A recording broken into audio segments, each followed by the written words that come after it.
Bismillahirrahmanirrahim. Assalamualaikum warahmatullahi wabarakatuh. Innal hamdalillah nahmaduhu wa nasta'inuhu wa nastaghfiruhu wa na'udzu billahi min shururi anfusina wa min sayyiati a'malina. May yahdihillahu fala mudilla lahu wa may yudlil fala hadiyalah. Asyhadu an la ilaha illallah wa asyhadu anna Muhammadar Rasulullah. Allahumma shalli ala sayyidina Muhammad wa ala ali sayyidina Muhammad. Jemaah tarawih yang Allah Subhanahu wa taala, salah satu peristiwa penting yang terjadi dalam peradaban Islam di bulan Ramadan, tanggal 10 Ramadan tahun ke-8 Hijriah atau tahun 630 Hijriah, yang disebut dengan penaklukan kota Mekah atau Fathul Makkah.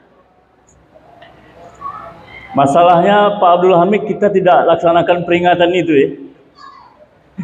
Kita laksanakan peringatan nuzul Quran. Padahal ada satu peristiwa besar dalam Islam, yaitu Fathul Makkah tanggal 10 Ramadan. Sekarang tanggal berapa Ramadan, Pak Imam? 8 ya? Masuk 9 ya? Insyaallah. Nah, besok malam sudah sebetulnya satu peristiwa besar yang kita ulang. Malam hari ini kita coba ingatkan tentang peristiwa itu dan kita ambil pelajaran tentang peristiwa itu. Fathul Makkah, perebutan kota Mekah oleh Rasulullah SAW bersama kaum muslimin. Dan ada pelajaran penting di dalamnya. Tahun 630 Hijriah. 2 tahun sebelum itu terjadi satu peristiwa besar yang lain, yaitu Perang Khaybar. Orang Islam melawan orang-orang Yahudi, menaklukkan benteng Yahudi. 2 tahun sebelum itu, tahun 628 Masehi atau 6 Hijriah. Setelah Perang Khaybar, ada beberapa pendapat mengatakan turunlah ayat Iza jaa nasrullahi wal fath wa ra'aitan nasa yadkhuluna fi dinillahi afwaja fasabbih bihamdi rabbika wastaghfir innahu kana tawwaba. Iza jaa nasrullahi wal fath, apabila datang pertolongan Allah kepada kalian dan kemenangan, fath, makanya bahasanya Fathul Makkah. Wa ra'aitan nasa yadkhuluna fi dinillahi afwaja, kemudian kalian lihat orang-orang masuk ke dalam agama Islam ini berbondong-bondong. Kalau kemenangan itu sudah didapat, maka Allah sarankan bukan pesta pora, tapi fasabbih bihamdi rabbika wastaghfir. Sucikan Allah, bersyukur kepada Allah, kemudian mohon ampun kepada Allah. Nah, begitu ya. Ini sinyal bahwa satu saat Mekah itu akan direbut oleh Rasulullah SAW. Ayat itu turun sebelum penaklukan kota Mekah. Maka pada tanggal 10 Ramadan, ini di bulan Ramadan ini jemaah sekalian, peristiwa penting di bulan Ramadan. Pada tanggal 10 Ramadan 8 Hijriah itu, Rasulullah mengutus dan ikut memimpin pasukan dari Madinah menuju Mekah sebanyak kurang lebih 10.000 orang. Setelah 8 tahun meninggalkan Mekah, hijrah ke Madinah, Rasulullah kemudian masuk dari 4 sisi kota Mekah.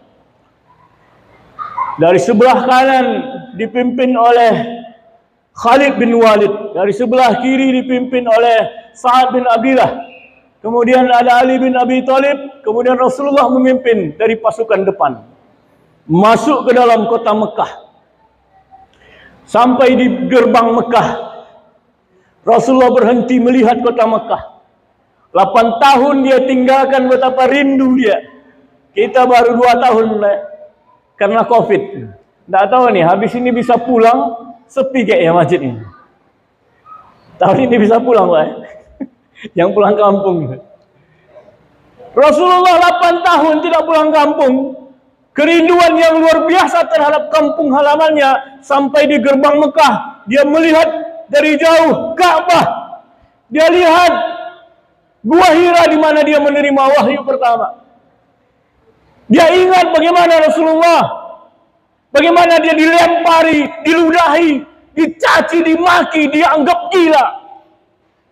Meneteslah air mata Rasulullah mengenang itu semua. Kemudian masuklah Rasulullah. Dari 4 penjuru pasukan itu masuk ke kota Makkah. Pesan satu Rasulullah, jangan sampai terjadi pertumpahan darah. Tiba-tiba di sebelah kiri terjadi insiden kecil.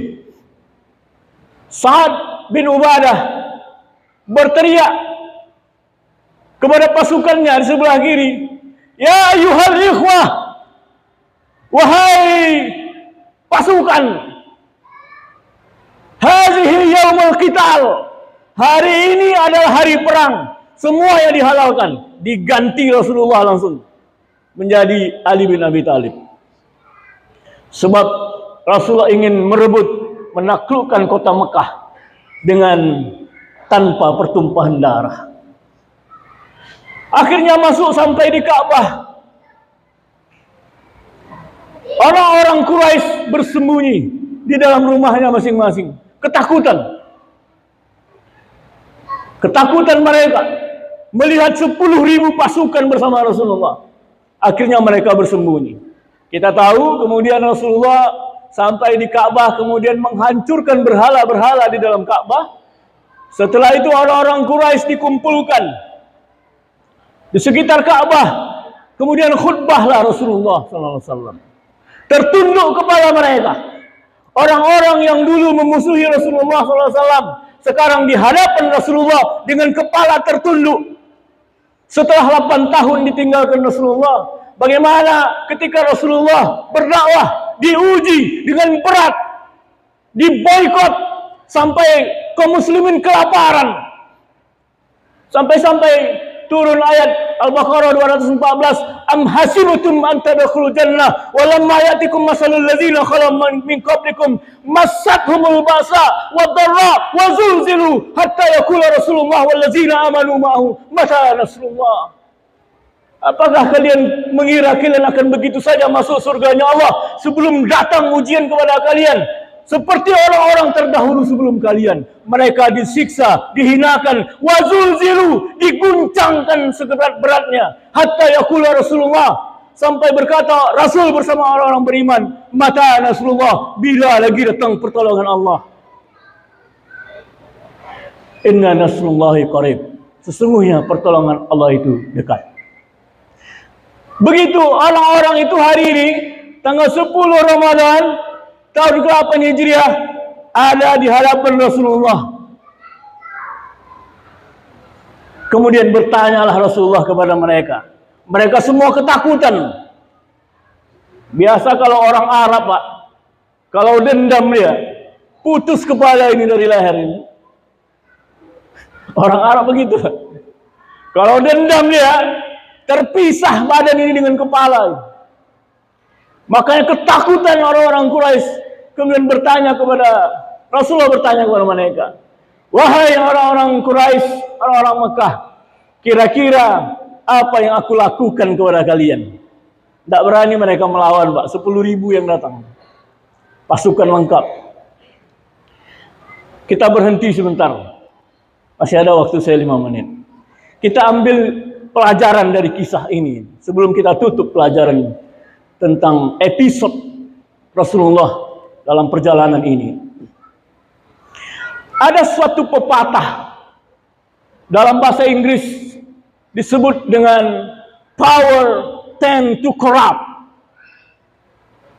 Corrupt kita mengartikan dalam bahasa Indonesia korupsi. Tapi asal kata sebenarnya adalah dalam kamus Webster bahasa Inggris, corrupt adalah to degrade with unsound principle of moral values. Menurunnya nilai-nilai prinsip atau nilai-nilai moral ketika seseorang berkuasa. Ini artinya dalam kamus bahasa Inggris. Apa maksudnya?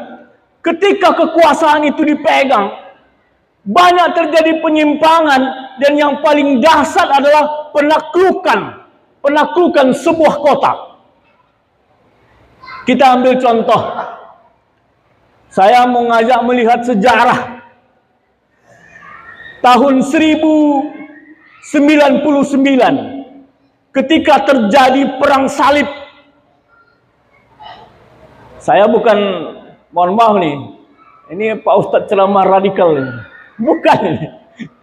Ini tentang sejarah, bisa dibuka fakta ya.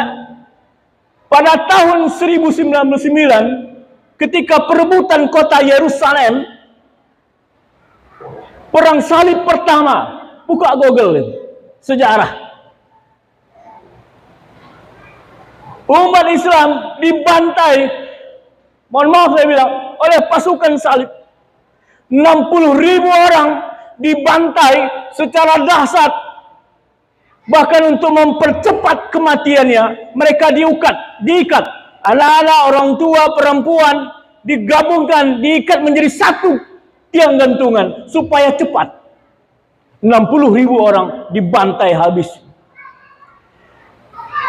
Penaklukan Spanyol oleh Ratu Isabella tahun 1258. Puluhan ribu orang kaum muslimin dibantai.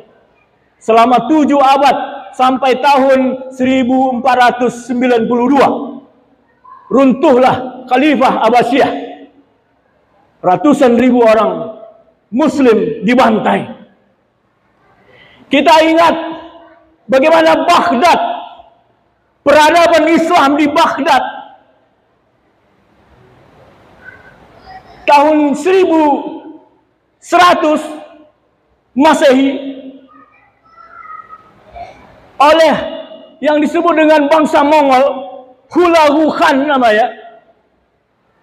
Puluhan ribu orang juga, bahkan sampai ratusan ribu umat Islam dibantai, masjid-masjid dibakar, pustaka-pustaka dibakar, sungai Tigris sampai memerah warnanya bercampur dengan tinta buku-buku Islam.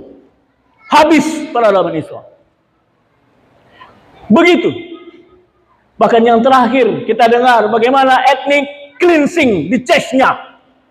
Bagaimana umat Islam dibantai ketika mereka berkuasa. Bagaimana di Afrika, Somalia, bagaimana saudara-saudari kita dihinakan. Jamaah tarawih yang untuk Allah Subhanahu wa taala. Kita ambil pelajaran 10 Ramadan tahun 8 Hijriah, bagaimana Islam menaklukkan, Rasulullah memimpin penaklukan kota Makkah tanpa pertumpahan darah. Mulianya akhlak Islam. Kalau bicara dendam, bicara atas nama dendam, udah dihabisi semuanya. Di penutup kisah ini, kemudian kita ambil pelajaran bagaimana mulianya akhlak Rasulullah Sallallahu Alaihi Wasallam justru pada saat ujian, ketika kekuasaan dan kemenangan itu di hadapan. Bagaimana dia memaafkan, jangan sampai terjadi pertumpahan darah. Di akhir pidatonya Rasulullah mengatakan, wahai orang-orang Quraisy, apa yang kau inginkan? Kira-kira apa yang akan aku lakukan kepada kalian? Apa yang ingin kalian harapkan? Kepala mereka tertunduk semua. Dan mereka berkata, ya Rasulullah, kami inginkan kebaikan daripada. Maka berkata Rasulullah, wahai orang-orang Quraisy, aku katakan kepada kalian, sebagaimana Yusuf alaihissalam pernah berkata kepada saudara-saudara. Bagaimana kisah Yusuf?